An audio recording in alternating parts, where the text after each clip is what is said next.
Hello, everyone, and welcome to episode 4 of our Game of Thrones show, The Crossroads Inn. Today, we'll be discussing Season 7, Episode 4, The Spoils of War.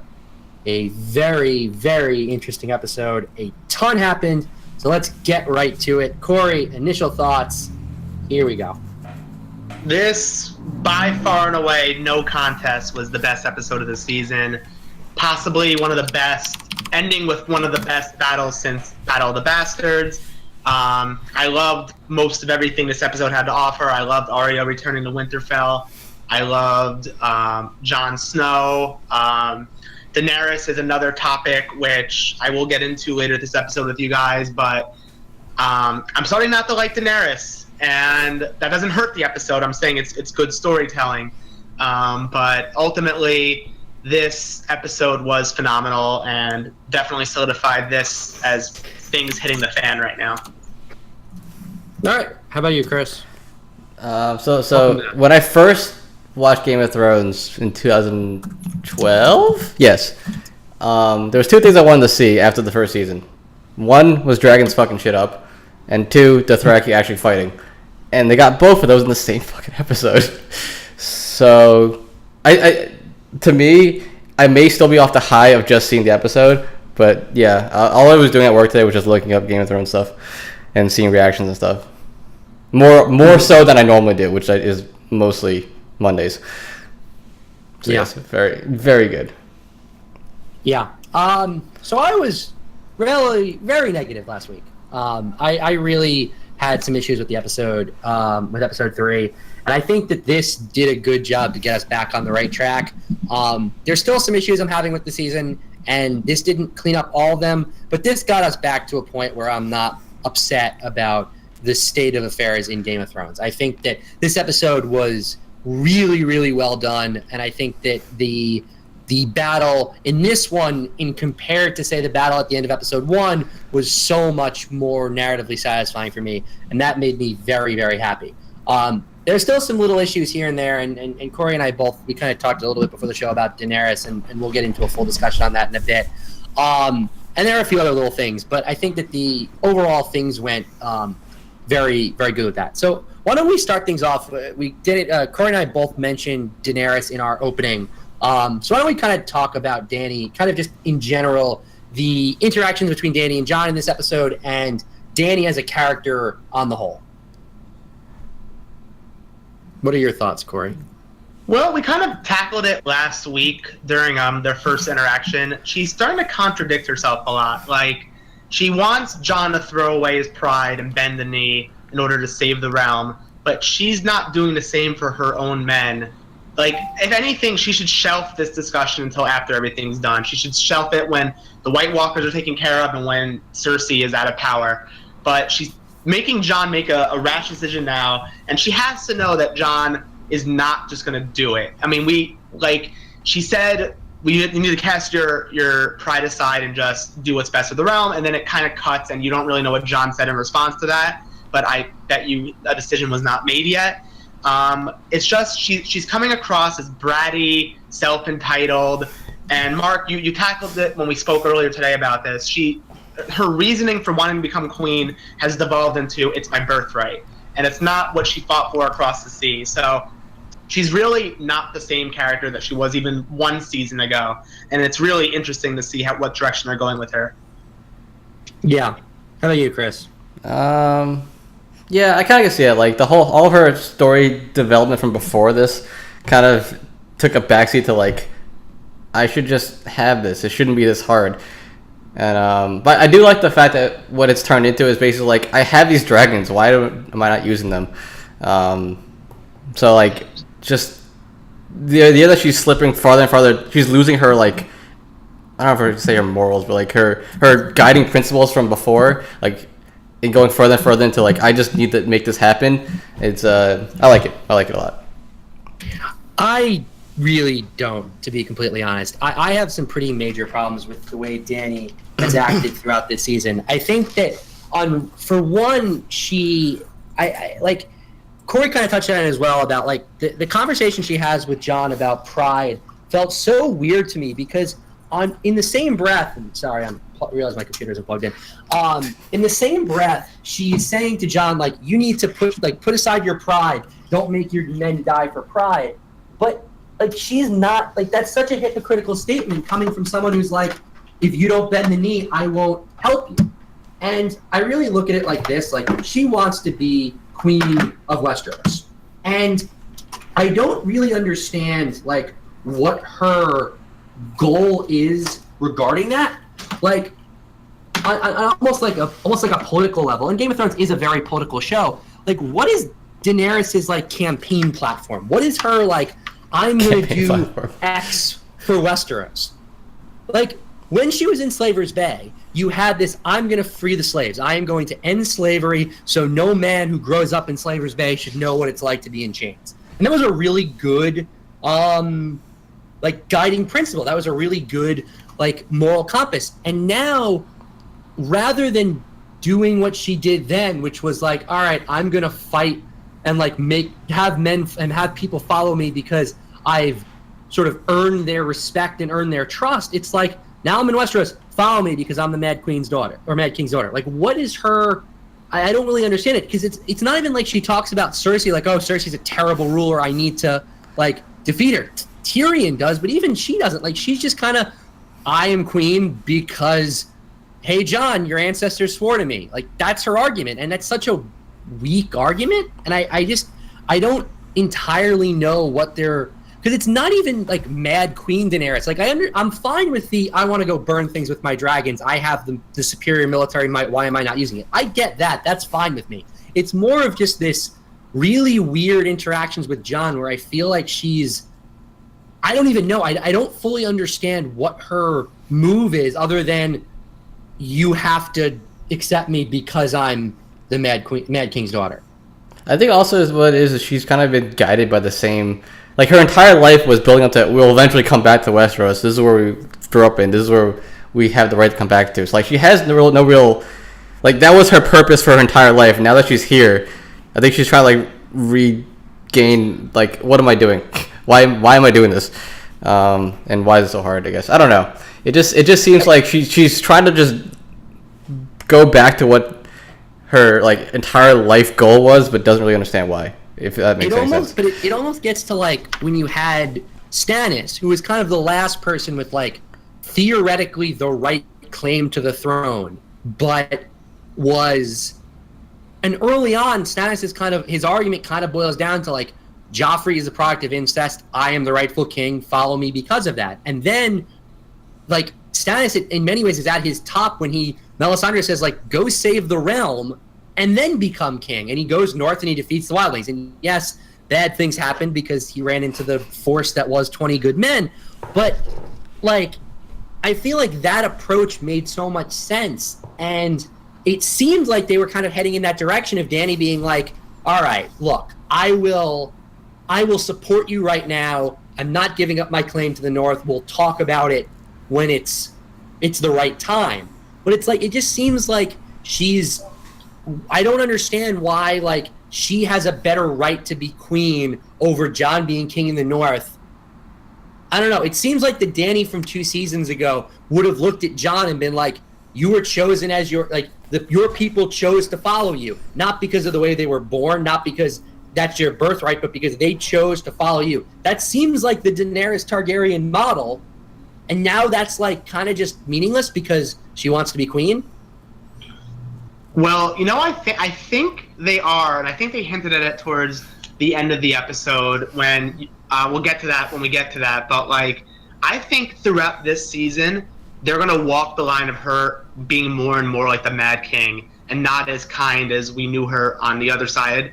And I think you're really going to see her I could see Tyrion and Jon really trying to talk her from the ledge, from really going to the more ruthless route. And I really think they're going to start walking that line. I get that, and I agree with that. But I think that those are two separate issues where you have, on one hand, like, I'm going to burn people. I'm going to use all the power I have. If you don't oppose me, I'm going to crush you. Which is kind of, I mean, we've seen that of Dany before. We've seen Dany, like, crucify all the old masters and say, like, you were slavers, I don't care what your rights are. I mean, she does kind of just burn a whole bunch of people alive in a tent to take over the Dothraki. Like, we've seen that side of her. I just think that her actions with Jon, I almost feel like they're trying to like add a layer of controversy. Like, they want to add some tension between the two of them, because it would be too easy to just have them like, okay, we're allies, everything's great. It would be like a little too simple.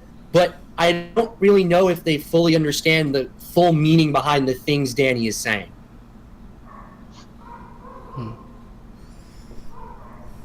Yeah, I can see that. What I think actually, what it feels like to me is, right, is she came in with all these principles of like freeing Westerosi people from like the system, I guess, right? Or like, you know, like how she freed the slaves. But like as she's in here, the more she realizes you can't do anything the idealistic way that she wanted to. So it's just getting harder and harder. And she's like, you know what? Screw it. Let me just burn shit. But like, yeah, like it does feel like her making Jon bend the knee seems kind of like almost pointless, right? Because it just seems like she doesn't really need him at this point. It's more he needs her, I guess, and she's just using that to her advantage, I think. Yeah, I mean, I understand, like, from a power move. Like, yeah, it makes sense for her to be like, look, you need my help. You need to give me something in return. Bend the knee. But that kind of transactional diplomacy seems very opposite as to the way Daenerys Targaryen has been throughout all of these things. And if you remember, like, at the very end of last season, when Yara and Theon shows up, Yara said she wanted independence, and and Tyrion's like, well, if you give them independence, everyone's going to ask for independence, is going to demand it. And she goes, they're not demanding, they're asking. And it's like, well, Yara was like, hey, if we're allies, maybe we can like find a way. And yeah, I guess they kind of swear fealty, and it's, you know, I don't know if they would exactly be independent, but it almost seemed in that moment like she's like, well, if they're willing to work with me, I'm willing to find a middle ground here.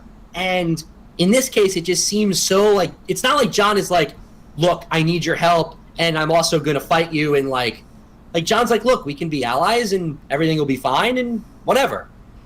And it's strange to me too, because right in the next scene when they exit the cave and they find out that what happened at Highgarden, and she's like ready just to go burn down King's Landing and just use her dragons. Was that?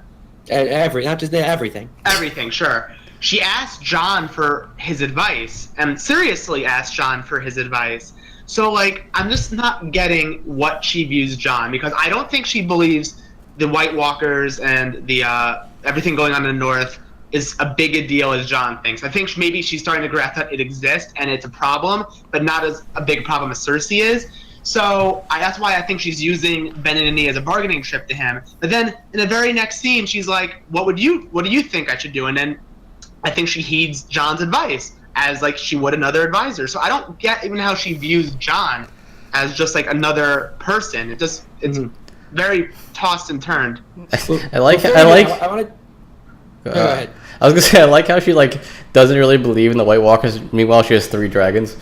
It's like, the other thing. That's fair. And she's also like emerged from burning buildings. Yeah, like there literally is magic.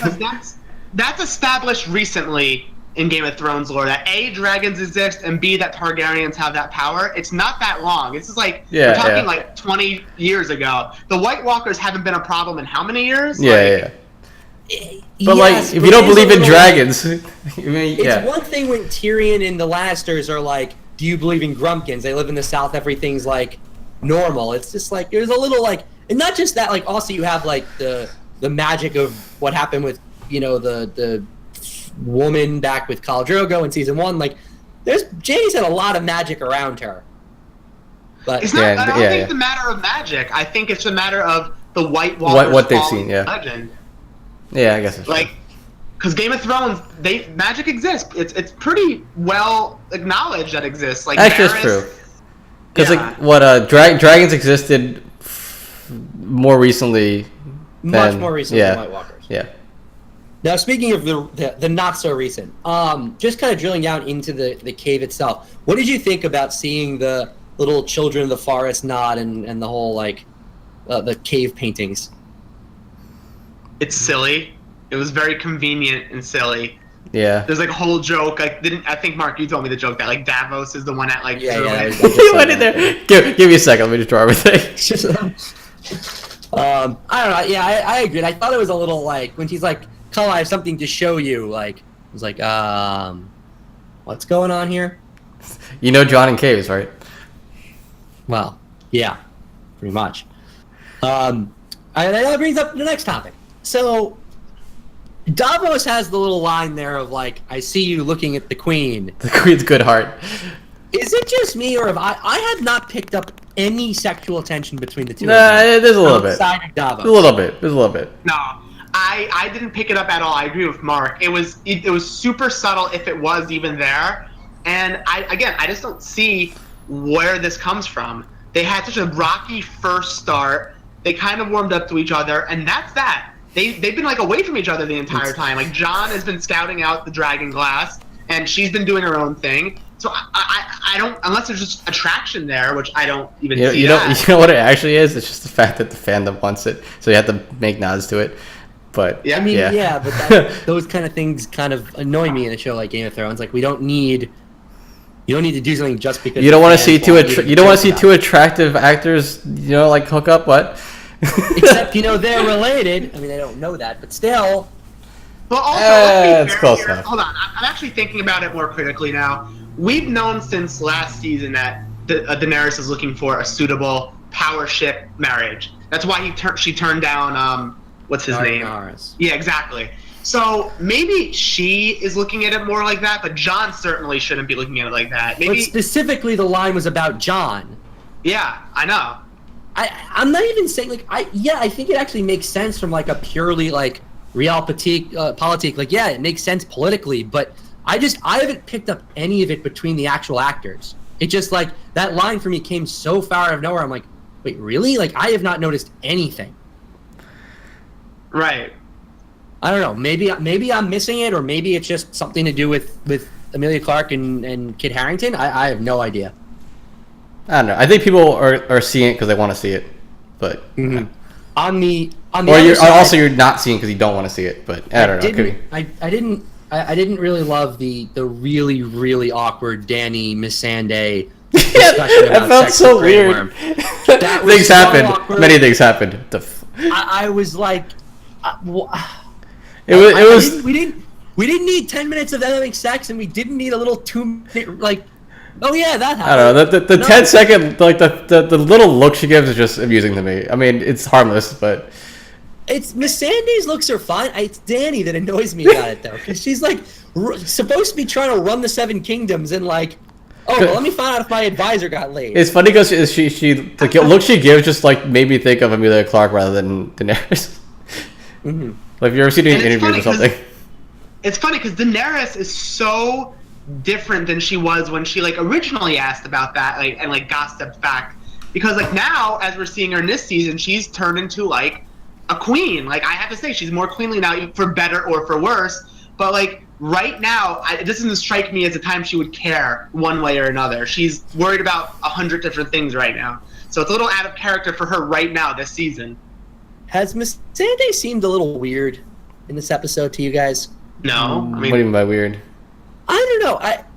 I know that it's not really a show thing, but I know in the books there's some theories that she's a faceless man. That would be She's something. come off. I actually never seen that one. Oh, you never seen Wait, that? so link me that later. I want to see that one. I don't even. I'll have to find it. I don't know where it was, but I've read it somewhere. But like I mean, maybe it's just the way she's been like It's basically just because she's been rebuffing Davos's like really awkward sexual advances, which also have kind of annoyed me.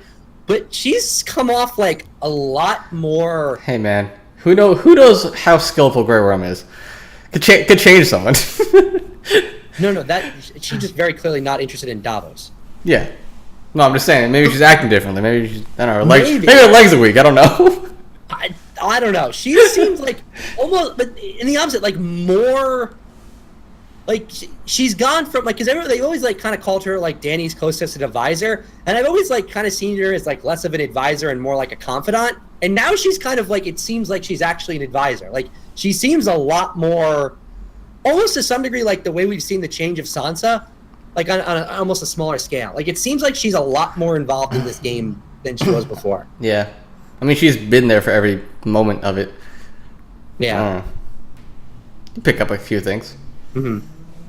Anything else? I guess on Dragonstone, because I guess we'll kind of wrap up the Dragonstone discussion.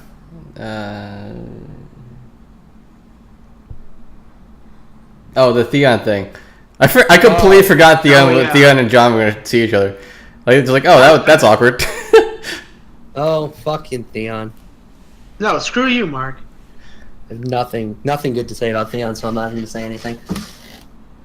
I forgot that Sansa told John that Theon helped her escape, right? Yeah. Yes. Okay. But like that's the question I have too, because does John still think that Theon killed Bran? If the answer is yes, it doesn't matter what Theon did for Sansa. He should have attacked them. But if the answer is no, then that changes it. But if he still thinks because he saw Rickon. Sam. No, because he saw Sam. He saw Rickon. And as he saw Rickon get both of them. Yeah. No, Rickon I get, but he doesn't know about Bran. But he assumed if Rickon's alive. Rickon, then how did he kill Bran? Yeah. Why would he kill one, not the other? Yeah. And I'm pretty sure Sam told him about. Hey, I saw your brother. Yeah. That he saw Bran.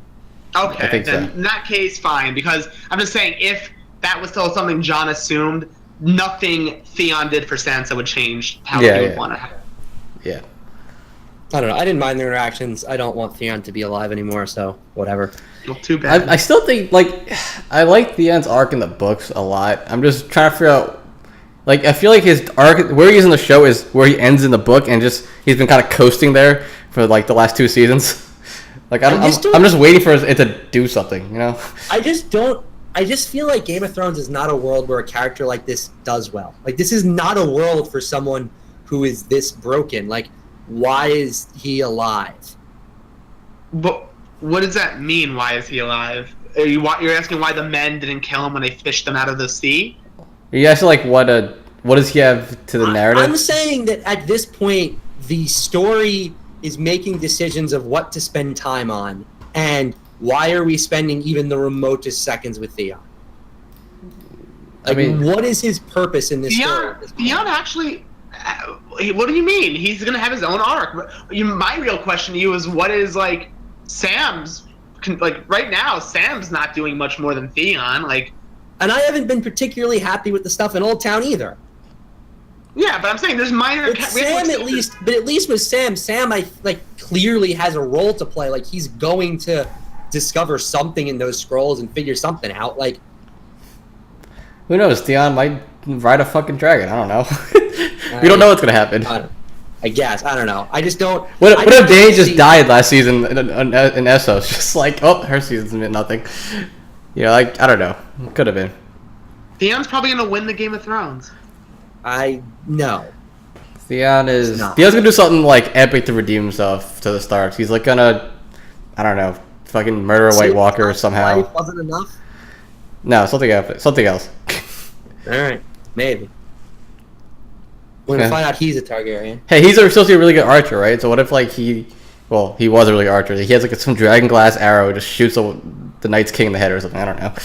All right, fair enough. All right, Theon, go be. He's got. I have faith that Theon will eventually come to the story in some shape. I'm just really afraid it's gonna be he's gonna lead a mission to save Yara and he's gonna die, and it's gonna be okay, well, I'm glad we spent time on that. So let's do a quick hitter on King's Landing. I don't understand the Iron Bank whatsoever. They went from something that made sense to something that does not make any sense. Yeah, I feel like if the way I see it right now is if the Iron Bank's in the show, it has to come into play at some point, right? There's no reason for that dude just to be there. Because they cut out so Minecraft homes in the show. They've cut out so much stuff, John Connington, all that stuff. That the fact that they have the Iron Bank as a reoccurring character thing means it has to have some sort of impact later on. But I don't know what. I look at it as if the Iron Bank actually turns around and backs the Lannisters, that makes no sense. Yeah. What confused me is, I guess we kind of jumped into it, but what I assumed is that they're gonna like the way they kept saying when the gold gets here, like oh, Daenerys is just gonna stop the gold, but the gold got in, so I was like oh Yeah, all the right. gold got in. And a lot of people think that like the Iron Bank is gonna like fund them to make lots more big crossbows. Yeah. Wait, but what if the gold? Wait, what did he say when the gold gets the King's Landing, or the gold has to get the Bravos? Because I don't think the gold's getting the Bravos. I don't know, but how would it not get to Bravos? Magical Euron fleet. That's true. You'll teleport. Blink Stalkers and all that shit. Pretty much. It's not like Bravos is that far. It's across the ocean, whatever. I don't know. Because the problem is, I see it of one of two ways. Like either they don't get their gold and the Iron Bank. I don't know what they do because if they can't like funding Dany doesn't really do anything, and I don't know. Like that seems weird. And like the Lannisters, if you're a betting man, you're not betting on the Lannisters right now. Like what? There's no possible reason. The only thing that could be interesting, right, is if they hire whatever sellsword company to like for Cersei, and then Dario's in that sellsword company. That's the only thing I can think of, and he has to fight Daenerys. That's the only thing I can think of, but I don't know. Yeah, but Dario's a second son, not a golden company. Well, you know what I've noticed? He left them. I don't know. Or Storm. I don't know what it is. What's the lead banker's name who's with Cersei right now? Do you know his name? I don't even know. Other than Minecraft, no. Yeah, so whoever he is, Minecraft. He's just an unnamed banker. He's been talking pretty bad to Cersei and getting away with it. I can see Cersei straight up killing him and like saying, "I don't need the Iron Bank. I'm gonna burn it down." Like hurt my like. I can see Cersei literally just destroying the Iron Bank just for chaos sake. Especially how exactly is she gonna go to Bravos and destroy the Iron Bank of Bravos? How do you destroy anything in Game of Thrones? You burn it down. I don't know. She needs the money. She doesn't need extra problems. I mean that's fine, but that's a I don't know. I'm serious because I've noticed he's being really snippy with her, and she's not someone that normally takes that stuff. And like right now, she was able to pay. What if she couldn't pay? What if Highgarden was broke or whatever, and she couldn't pay back? Do you think she'd just fold to the Iron Bank? Like, it's like the Iron Bank would fund her enemies, but I don't think it matters if they fund. But she wouldn't let that slide. She would rather the Iron Bank burn down than funding. But you say Iron Bank burned down. How does she burn down the Iron Bank? They're not in King's Landing. You'd march on Bravos across the sea. I don't know. Puts the Lannister army on a boat, sails to Bravos to burn the Iron Bank down to come back. Forget about destroying the Iron Bank. I bet you he still kills him though. You know when you were talking about how. We were talking about how what if there was no money in Highgarden. I just thought about Olenna Tyrell sitting on top of a pile of gold, like in the Dark Knight, and just like burning it all. It's like fuck you, bitch. Yeah. Although gold doesn't really burn that. Yeah, whatever. Melt. I guess I don't know. All right. Viserion dies and becomes the Night's King's mount and melts the wall. That sounds great. I want an ice dragon. Littlefinger dies would be great. Beric Dondarrion dies. He's already died. Thoros Emir dies. Yeah, he'll come back. Jaime takes Widow's Wail to the north. Wait. Oh, yeah, he does have Widow's Wail. He does have Widow's Wail. He's Valyrian Steel. Yep. HBO League script. Yes. Yeah, I agree. So let's go north up to Winterfell, and we get another Stark reunion. Arya's back. Yay! Yeah. Yay! Again, she can't get into the goddamn house. Just like in King's Landing. Those guards were like that was like wow. It's just new guards, Sansa. It's just like back in King's Landing when she was trying to get back into the Red Keep, and they're like, "No, you don't live here." Did that on purpose? Like, yeah, of course they did. Wow, that's like. I enjoyed Sansa and Arya's initial interaction. The thing that I liked actually the most about it is you kind of had that first like they first hug and it's like clearly kind of awkward and like they're not really sure like what to do with each other, and then they hug the second time at the end and it's like a lot more clear that like they kind of have both realized what they've been through and they can kind of put aside maybe some childhood fights. Yeah, I guess it's just They like were never close. But I think when they like really after talking for a long time, they realize they're all they have like of each other. So you're right. The second hug was a lot more embracing than the first hug. But I like doing both of them because I think it really fit where Arya is as a character, where she kind of has like she kind of shed her Stark identity for a little while and is still kind of like figuring out what that means. And I think all that like was interesting. Like I think that was interesting. Then they up and see Bran, and well, Bran is Bran. I feel so bad for Bran's actor. Just like, all right, here's your stage direction for the next 2 seasons. Say everything's super monotone. No more acting. Okay. No more acting. You don't even get to move. Just sit in a chair. Look with no emotion. Look with no emotion. Sit in a chair and just like glare menacingly. I guess we did have 2 Bran scenes before that. So we had Bran and Littlefinger, and Oh yeah. Forgot about that. I was so waiting for like, I know everything you did. Like you are not safe here. Leave. The more I think about Littlefinger, the more I'm like, what the fuck is he even doing here now? Yeah, if you talk about other characters who have no purpose, what is his literally purpose? He's like way in over because I think he's a man who's very good in situations where it's like he like without magic, right? Now he's in a world of goddamn magic, and he's like, oh shit, I can't fight magic.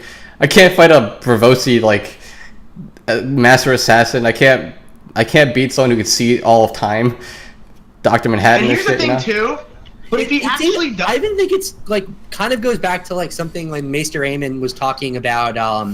Like he made that joke about like, oh, how can you tell when a man is telling a lie? Like I grew up in King's Landing. Like I think Littlefinger is built for the sort of the way politics work in the South, where things are a lot more kind of backstabby. Everyone's kind of up. Everyone can be bought. All those things, and then you get like he's in the North where people are loyal and people are actually care about each other. And like I feel like he thought, oh, I can turn Sansa against Jon like that. They're not even really siblings. And it's like, oh no, that's not gonna happen. Yeah. well, also like I will be really angry if he actually does have a plan, and like it gets like revealed out of nowhere because there's no lead into it. It's not even like it looks like he's planning or setting the seeds for something or intertwining something. He's literally standing there and smirking every single episode, and it's he's just not even like, smirking anymore. Well, he better die because like I'm really hoping that it's something either something with Bran revealing something about what Littlefinger did, or something with the letters that the records Maester Lewin kept. Like that would be. Those are the 2 things that make sense, and I think that works. I don't. If there's going to be some like, oh, actually Littlefinger was scheming the whole time and had some big plans, like, I don't know. Yeah, I wouldn't like that because he's not doing anything that like shows that he's scheming. Especially because you also have like, what's his name from the Vale? Who's there? Like the guy with the runic armor. I don't remember his name now. Whatever. Royce something. I don't know. Yeah. Bronze. Yeah. Bronze something. Bronzian Royce. Bronzian Royce. Yeah. The Royces, because like also like you have him there is like kind of seems like really like calling a lot of shots and is like kind of important. It's like it doesn't even seem like Littlefinger is like in charge of the Vale even. Yeah. You're right. I don't know. I think if Littlefinger, I think Littlefinger may come back because as of right now, I feel like his story arc kind of ended when he pushed what's her name out the window, out the door. But if this dagger becomes important, then maybe he'll come back into this a little bit. But I don't know. I liked him up till the north. South. Yeah, he was great and everything until he went north. Yeah, I would. I would really like it if they found a way to send him south and like have him do something. Yeah. I did enjoy when Bran looked at Arya and is like, Cersei's on her list of names, and Sansa like has this like, oh shit, she wasn't kidding. Like that was that wasn't a joke about the list of people I'm going to. Sansa's basically like, the fuck happened to my family? God damn it. And then also, a little bit. And then also, she realized it was real when she saw Arya fighting Brienne. Oh yeah. Like that really set it home for Sansa what happened to Arya. That was a fantastic fight, by the way. That was actually very impressive. Yeah. Like getting to see one some water dancing again and getting that little bit of Serial Pharrell music, like that was really cool. But even more than that, like seeing how good Arya was with the sword, like that was like seriously impressive. I wonder if they actually got a stunt. They must got a stunt double, right? You think Maisie Williams learned that? I don't know. I don't know. Not that it matters. It was so close up. It's hard to see how it was. Yeah. No, it was her. You think it was her? I mean, yeah. I mean, I would her. maybe some of the sword swings at Bran, but the times when she's kind of flipping the sword, like Yeah. where it's just her, like When she just flips the dagger in her hand, like, oh, I want to learn how to do that. It just looks so cool. So like you're now like, oh, maybe that stuff that happened the last 2 seasons that I hated, like actually kind of matters. Well, we always knew it meant from the first scene of this episode showed it mattered. I mean, not episode. I'm sorry. But, like clearly, like she learned some things other than just putting on faces. Like she knows what she's doing with the sword. But I'd argue she knew that type of sword fighting before she became no one. Not on the. Not at that level though. That's. I don't know. Like remember, she like quote unquote tries to fight the Hound, and like he's like, what are you doing? And like yes, it's a slightly different fight, but like. Brienne beat the Hound, like, and she even says it, like, I want to learn from you. You beat the Hound. Yeah. Right. Also, imagine getting kicked in the chest by Brienne of Tarth. Yeah, or just I was just thinking, Gwendolyn Christie, just like, or that too. she just like she'd break my rib cage probably. That moment you were like, oh, Ow. no, she's fine. She's got a dagger. She's in good shape. All right, so what do you think? You think Dagger is going to come to play like in a big way or no? Because if it doesn't, I'm going to be really disappointed. Yeah. I know what's going to happen. The White Walkers are going to bust through the wall, attack Winterfell. One's going to be mounting her, or maybe another one of her sisters, and she's just going to use the Valyrian steel dagger to cut its head off. That's what's going to happen. Yeah, like the way Bran gave it to her is like, you're going to take this. You're going to do something with it. Take it. It's Valyrian steel. It's meant to kill White Walkers. And it was in the book. Like this dagger not only ignited the War of the Five Kings. Like this, if it's not something important, I'm going to be very disappointed. He did ask like, do you know whose dagger this was? And I now really want to know who it was. Oh yeah, that's also the question of like, who is it before? I don't know. Yeah, it's Vid. What was it? What's Aegon's sister? He had the two sisters. One's Nymeria and one's I don't know. Probably Nymeria. I don't remember. I don't know. I don't know enough about early Westerosi history. But my guess is she fights the Night King in like fucking one-on-one combat, just stabs him. That'd be cool. But then it's hard not to see Jon or Bran being involved in that. Yeah, I don't know. I'm just guessing. We'll see. We'll see. Anything else in the North before we go down to a pretty entertaining battle? What else happened?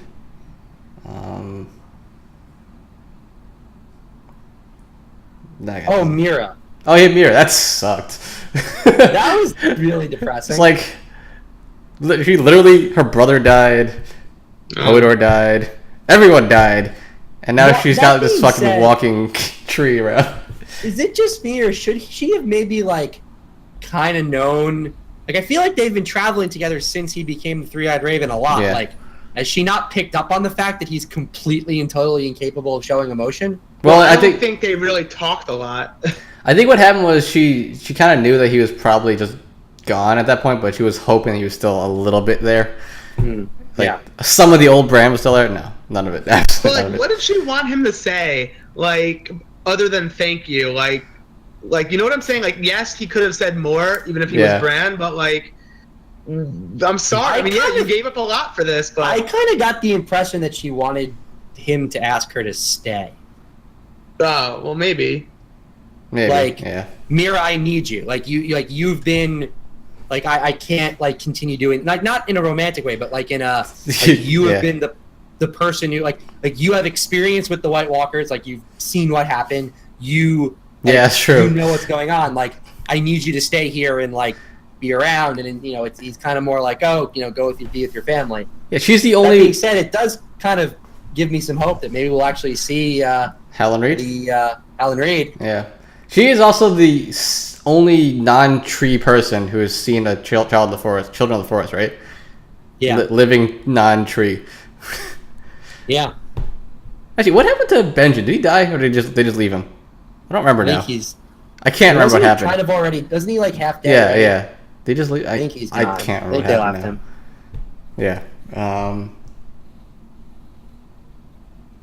Yeah. It's just like I really hope that's not like the end of the reads in this show, because there's so many questions that need to be answered. But yeah, no. But I guess if Bran tells Jon and Sansa who his real parents are, it doesn't really. We don't need Howland Reed, I guess. But just kind of, I don't know.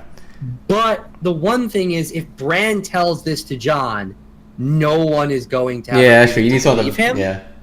But Howland Reed can be like, no, I was there. I kind of knew, like if he's like, if Jon's like, okay, cool, but like, how do you know this? He's like, ask Howland Reed. But actually, at this point, it doesn't even matter. He's already king of the North. No, but I think it kind of does, because on one, I think it would matter to Dany a lot. Yeah, I guess that's true. To have another family. Two, I mean, depending on how much you want to believe about Jon's ability to ride a dragon, maybe he'll actually try it. Blood kind of matters. Yeah. I looked it up today.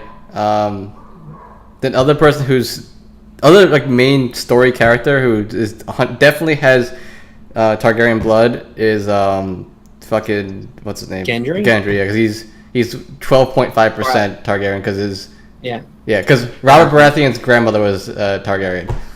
Yeah. Yeah. Yeah. He's the only other like confirmed Targaryen that's still alive, I guess. Yes. However, there are a lot of speculation on secret Targaryens. Yeah, but we're not going secret Targaryens and shit. Jamie and all that crap. Just say. Yeah. All right. So with that, we will now move down to our climax of the episode with what looked like a very simple walk back to King's Landing that turned out to be not so simple. Before we get into discussion, can I just have a quick PSA to all anyone who's in Game of Thrones? Set up a perimeter with scouts who can tell you if you're about to be ambushed. It's a really simple plan. You just have a guy on a horse, like on a hill, 10 miles away from your army, and then he runs to you and says, "Daenerys' ship's just landed. The Dothraki are coming," and then this doesn't happen. Just I wanted to make that PSA. Just a flag. I got a bad, good flag. That's all you need. Yeah. Like a horn or something. I don't know.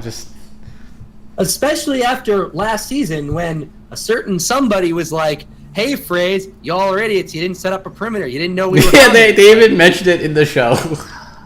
Damn it, Jamie. Damn it, Randall Tarley, supposed best military commander in Westeros. Whipping his boys into shape, just...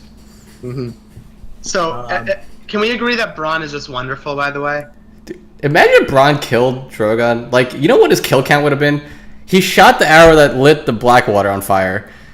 Yep. And he almost killed a dragon. Like, that would have been the best resume ever. Now, I asked this to Cory already, so I know what his answer is, but I'll have him answer it again. But did you guys find it a little bit odd, though, that Bronn was like, "Yeah, I'm going to stick with these guys"? I'm going to say it again, and I already said to you earlier today, it makes perfect sense how he wouldn't. The Lannisters are a cash cow to him. He wants to be Lord. They have a lot to still offer him. Why would you let Daenerys burn down I guess you could say the golden egg? Why would you want her to take away your golden egg?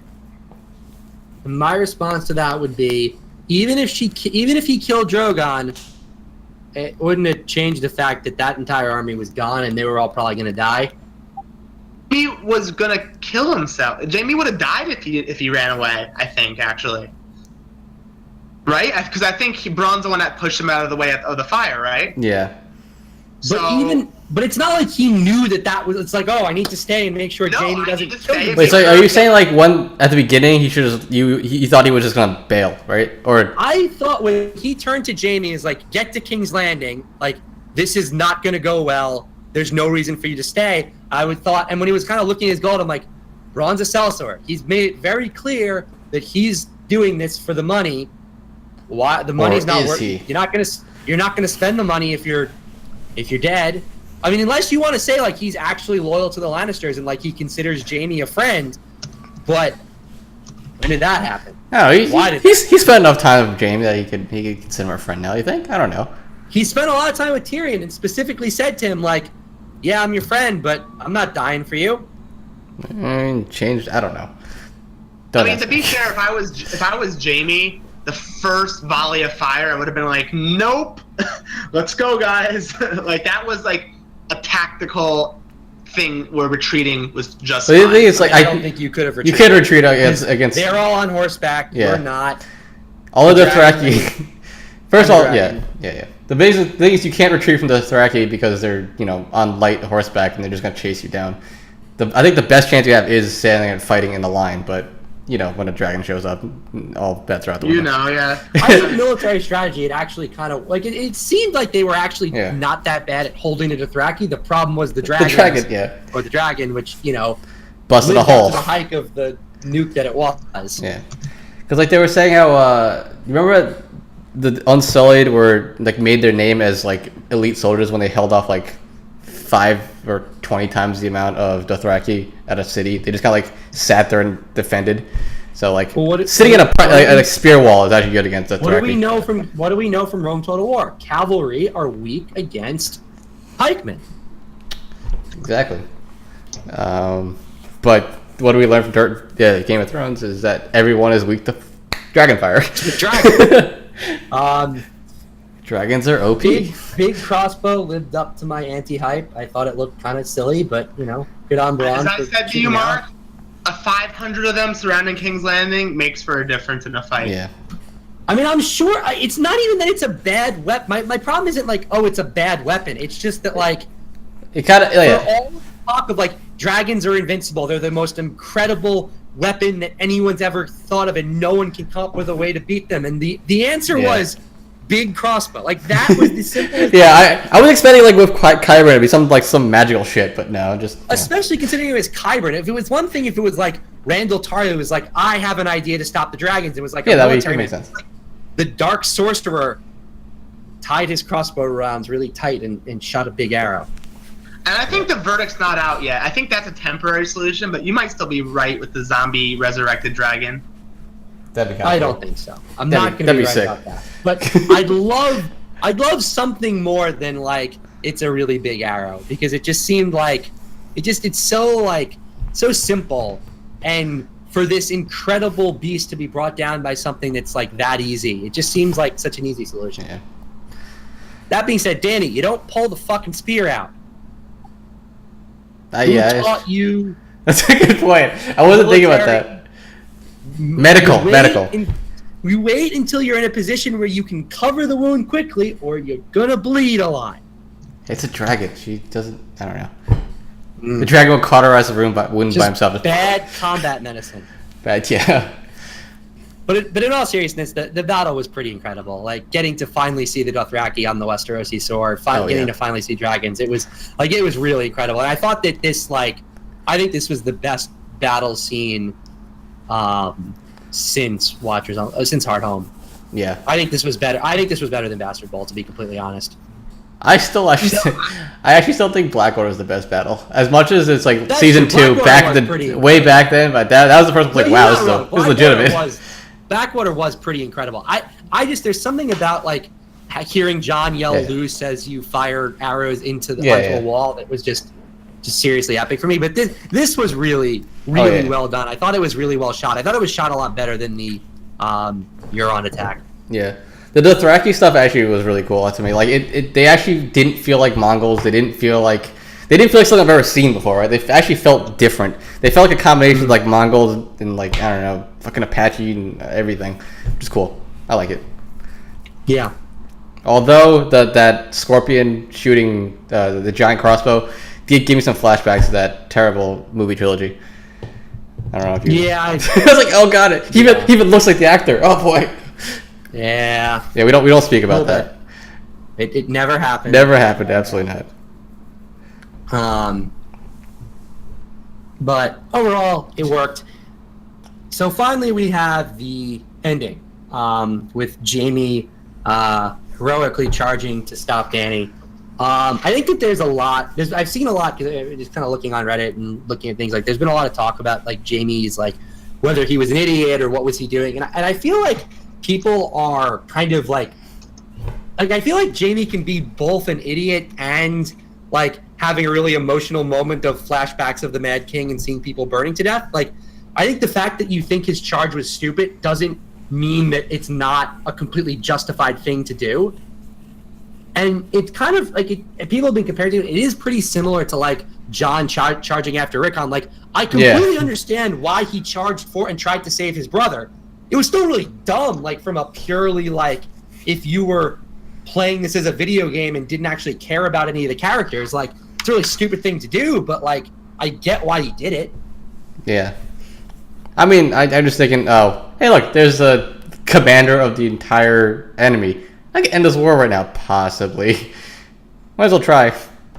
I think it was even more of like, this is the Mad King's daughter. She's clearly as bad as he was. Look at her, how she just burns people alive. Yeah, I need to stop her. Sure, I can see that. And so, what did you guys think that there was any chance that Jamie was gonna die? I actually did. No. I mean, like afterwards, I realized no, it's not possible. But like, I was like, this could be a pretty badass way to die. You know, dragon fire. No.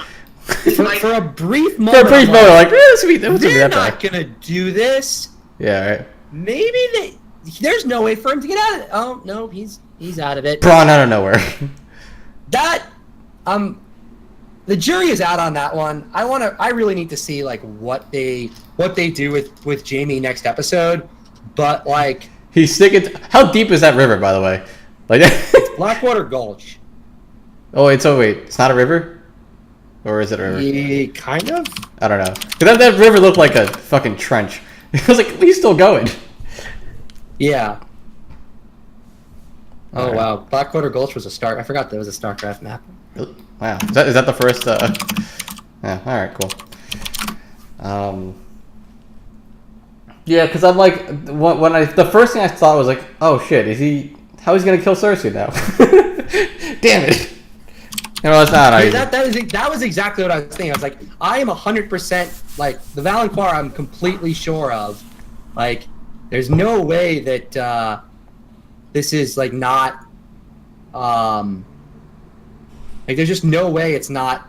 He's gonna die here. But then I thought maybe he is, and I don't know. It was a weird like moment of like I'm not sure what's gonna happen, and then it kind of made perfect sense. Yeah. How do you fish him out of there? Well, the question is, do you guys think he's captured? Yeah, definitely. They lost hardcore, and there's no way he's getting out. I think it'd be That interesting. would be my guess. Yeah, like if it's Bronn and Jamie captured by Tyrion, it'd be interesting. Like That would be that'd be a really interesting to see like Dany being like, "This is the man who killed my father," and Tyrion being like, "Yes, but it would be kind of cool to see him try to explain like why he killed his father. Blackwater Rush, not Blackwater. Rush. Blackwater, yeah. Blackwater Gulch is a StarCraft map. Blackwater Rush is it's what Blackwater Bay kind of like filters in around the Stormlands. It's kind of what separates the Stormlands, the Crownlands, and the Reach. Wait, is it saltwater? It's connected to the ocean? Yeah.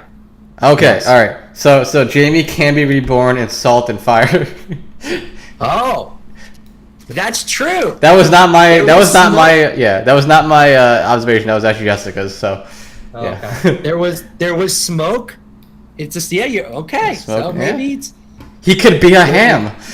If anyone wants to bet on Jamie as Azor Ahai, now is probably the moment to get in on that. You can probably still get him pretty cheap. This would be the moment. Could be it. You could make. I don't know how much money, but you can make some money. I don't know. Mm-hmm. But yeah, I guess the whole. I don't know. It was cool. That's all I could say. It was. I was just the entire time I was watching. I was just like, "This is freaking sick." Yep. Did you guys watch the like making of that scene? It's like a 15-minute long video. Not. It's impressive. Everything they did. burning like 30 people alive. The production values, I mean, always in the show are amazing, but especially in this season have been. There goes all the budget. Other than Castle Rock. Castle Rock was the one major disappointment. It did not look anywhere near as cool as it should have. Yeah. I mean, Castle Rock is supposed to be on a rock that's higher than the wall, which definitely was not. No, it wasn't. All right. So, anything else that you guys would like to talk about before we wrap things up? I hope Jamie wasn't captured because he spent a very large part of season 2 captured. Yeah, before the Red Wedding. Multiple. Yeah. All of season. I think it's 2 and 3. All of seasons 2 and 3. That's why I don't want him to get captured again. We've seen it. Yeah. Yeah, but we've seen it. This would be pretty different. Yeah, this would be kind of different. And plus, most of the time he was captured, he was like traveling with Brienne, so it's a little. Yeah. It was the Brienne Jamie sitcom. Which I've said Game of Thrones is usually at its best when it's a bro road trip. It's true. Jamie and Brienne, the Hound and Arya, the Hound and Thoros back in episode 1. Honestly, also the few scenes where it was Robert and Ned was the best scenes. Although it also is, Sean Bean and Bronn and Tyrion, Bronn and Jamie, Tyrion and Varys. Like whenever you get like two bros, Tyrion and J-Bear through the cuts, all of it. That's when the show's at its best. So when are we gonna see? When is Jorah coming back into the picture? I mean, soon. I hate to say it, guys, but there's 3 episodes left. So next episode. It's very clearly like they're putting like a 1 episode delay on things. Like Arya, it took her 1 full episode to get there. Like Bran. Yeah, that's true. Bran was in episode 1. He was in episode 2. In episode 3, he got to Winterfell. So like obviously he's gonna be back next episode. What's the next episode called? Eastwatch, I think. Yeah. So it's gonna Eastwatch. So. That I'm excited for that. That's gonna be like White Walkers breaking down the wall. I'm hoping we just get a good old dose of one large, giant killing redhead. Yes, I just want him to just start destroying whites. That's all I want to see. My bet is the final scene of the episode. The final scene of the season will be the White Walkers busting the wall down. But that's gonna be like the last scene you see. You think? I don't know. If it's called Eastwatch. The next episode of Eastwatch, I feel like it has to be. I don't know. Maybe. But the thing is, if they're through the wall next episode, like you still have 2 episodes left this season, and then we still have a full season left. How do you follow up the wall being taken down with 2 more episodes? That's a good point. You can't really do that. I don't know. And I guess you'd have something with dragons, but yeah, Ice Dragon. I don't know how or when, but I want ice dragons. We do. I agree. So before we get into our final thoughts and our rating, why don't I take a quick moment to mention some of the other great content that we have here at Thoughts from Woo. We obviously have our Avatar podcast. That is where we started. We are 30 episodes into it. We're going to be doing episode 31 this week. We are fully into the middle of book 2, taking a look at the library last week and beyond the desert last week, the library the week before, and going into the Serpent's Pass coming up now. So it's a great time to jump in. There's some really cool episodes coming up with that. So if you're an Avatar fan and you have not checked out our podcast, do that. The Twitters are somewhere around. And they're below you. If you see below me. And you can see us on our website. Everything is also tweeted out. So check that out. There's also some really fun Hearthstone content. Corey and I have been blazing through a lot of cards.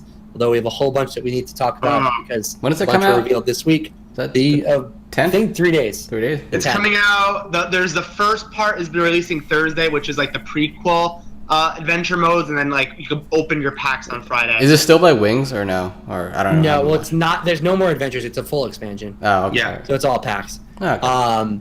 So if you are a Hearthstone fan and want to take a look at some of the new cards and hear us talk about our thoughts on them. You can do that. I think it's actually kind of fun when Corey and I do it because you're not getting like pros opinions, but you get to kind of talk through a lot of the things about what cards are good, what cards are bad, and we fight a lot like we do on this podcast. And I made Legend. I'm pretty much a pro. And pretty much. And obviously, this is our Game of Thrones show, so check out all of our Game of Thrones episodes every Monday at 8:30. So why don't we wrap this up? Chris, you were gone, so why don't you kick things off with your final thoughts and your rating? Basically the same thing I said at the beginning. I've waited like 5 years to watch Dothraki killing people, actually fighting, watching dragons slay stuff, the Stark children coming back. It's basically this entire episode felt like a whole, like, what we were waiting for so goddamn long, and they finally gave it to us. So in that, I feel like you asked me how good this episode was, maybe like the end of the season. I don't know, maybe it'll change, but right now I'm still riding off the hype. It's all I wanted. I'm just glad that HBO has enough money to put this on the screen, because damn, those dragons look cool, or Drogon looks cool. So yeah. Oh, quickly, I forgot. As a New Yorker, I do have to mention Noah Syndergaard. Oh yeah, that too. I'm glad I'm glad that some people have come up with the Noah Syndergaard overextends elbow throwing spear on Game of Thrones. I like the comment that said, "I hope he makes a cameo in a game this year." Yeah, that'd be good. Yeah. Are we doing the ratings now or no?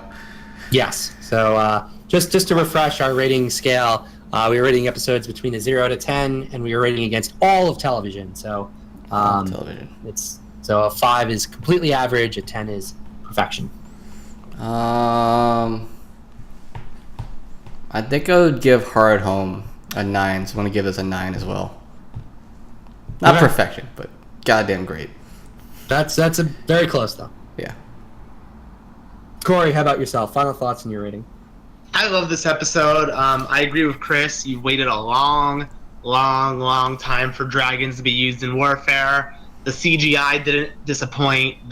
It looked miraculous to watch them get burned alive, and like some people just instantly turned to ash. It was just awesome to see. I really like what's going on in Winterfell. Even though I don't like Dany much anymore, I'm not saying I don't like Dany because they're writing her bad. I actually think they're writing her very complex and good. So I'm giving that even a plus to the episode. I love Jon. I love Davos. I love Jaime. I love Bronn. I can't really find fault with this episode. I can't bring myself to say this is perfect 10 out of 10 television, but this is as close as it's going to get. I'll give it a 9.8. Whoa, that's something. I'm in a little bit lower, but still very high. I think that this is a much better episode than last week, and I think that we really are back on the right foot. We'll see. I mean, I think we still kind of, the jury's kind of still out on this season. I think that the last 2 episodes are going to be very pivotal to kind of deciding this. However, if we can keep up at this level, I think we'll be good. I think this episode is on par with some of the very good episodes, but not some of the best. So I'm going to give this an 8.7. So not that much lower than these guys, but just a hair below that 9 threshold. So I think we're in good shape. So thank you guys for tuning in. Wait, before we go, I want to ask you guys, how many? Yep. Tell me if I'm missing any of these. Hardhome, Blackwater, Battle of the Bastards, The Fight at the Wall, Euron taking stuff over, Field of Fire 2, Stannis versus Ramsay. Is that all the battles? 7 battles? Major battles? Yeah. Oh, and I guess Castle Black as well. Oh, yeah. What would you say is your top 3 battles in this show so far? Watchers on the Wall 1. Blackwater 2. This 3, I think. Okay. Yeah. So I was thinking Blackwater, Field of Fire 2, and then probably Castle Black, just because that tracking shot was amazing. Mm-hmm. Cloak that or Hardhome, one of the others. Yeah, I guess. I mean, I don't know. Maybe I don't know. Is this better than? And actually, I think Hardhome's better than this. I think that's 4. I think Hardhome's 3. This is 4. Yeah. I forget that Hardhome, how effing amazing that was. Yeah. Hardhome felt like a movie. I mean, this felt like a movie as well, but blockbuster stuff. Yeah. I'm actually curious what the budget of Game of Thrones is compared to Hollywood movies. It's got to be somewhat comparable, right? You think it's probably more, but the thing is, it's not. Think about the budget per. Yeah. Per So it's like minute. like for 2 hours of episode would be the equivalent of like a movie. Yeah. I wonder what it is. I don't know. Just something to think about. Cory, what's your favorite battles? Blackwater is number 1. Battle of the Bastards is number 2, and this is number 3. Okay, yeah, it's about what it is. Yeah, I agree. Cool. I was just curious. All right. Apparently, this season has been the most expensive season, and it's less episodes. So, No, I'm saying the CG on the dragons, Yeah, is like- insanely good. It's movie quality, I'd argue. Yeah. Yep, I agree. It's HBO. They got money. yep, that they do. All right, is that all? I think so. Oh no, Is I that didn't all? give mine. Oh no, I did. Yeah, I was gonna say I did. Yes, I gave mine. Yeah, I think that's it. So we will see you guys next week. Sounds good. I'm gonna play some Goodbye. PUBG or StarCraft. I don't know. See ya. See ya.